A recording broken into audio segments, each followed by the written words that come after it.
If you're a nonprofit and you're ready to embark on investing in a new video, whether it's for a fundraising campaign, you want to educate people, or you really just want to grow your audience, chances are you've had the question, where do I begin? Who should share my story?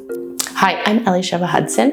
I'm a filmmaker and I help nonprofits specifically really maximize their impact through story-driven films and videos. So let's get into it.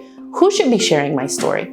Well, to begin, we really have to understand the value in using characters, using real people to tell our stories, right? So let's first break this down. First of all, you have to know that nowadays people watch a lot of content, they see a lot of videos, and they're really, really smart.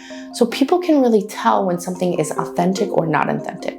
Now, that's not to say that if you script something, if you use actors, that it's impossible for it to be authentic, but it really does make it harder, especially if you're not a seasoned filmmaker. So start with the people you have. You want to begin with the people whose lives that you've really, really impacted, people whose lives that you've changed, right?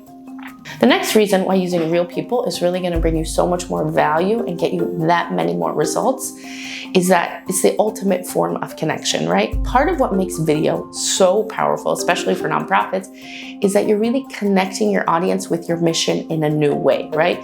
You could share lots of data, you could share lots of information, and that may hold people to a certain extent.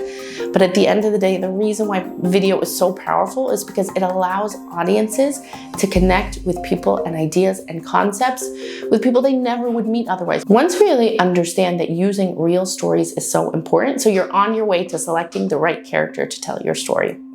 So some questions I want you to ask yourself when you're embarking on your next video or your next campaign is, again, whose lives have we impacted the most? Whose lives have we touched the most? There's specific criteria that really make some people better on camera than others, but to keep it simple for you, especially if this is one of your first video campaigns that you're embarking upon, let's keep some simple ideas in mind. First of all, they have to have a willingness to tell their story, right?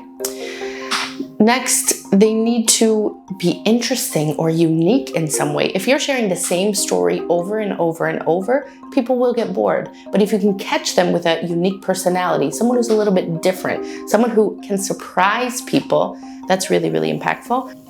And the third thing I want you to keep in mind when selecting a character is really how powerful their story is, right? Now, you're probably already doing this without thinking, but as you're considering your different options that you want to ask to be in your video or people that are willing to be in your video, simply think about their story.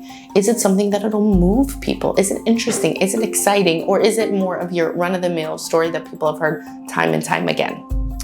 Now, I know that embarking on a video and trying to decide what should be in your video can be an overwhelming process.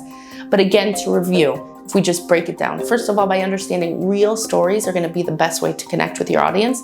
And within those real stories that you have at your disposal, who are the people that are willing to be on camera, who are a little bit unique, and who really has a powerful experience related to how you help them to share. With all in that in mind, you'll be able to select the best possible character for your next video campaign.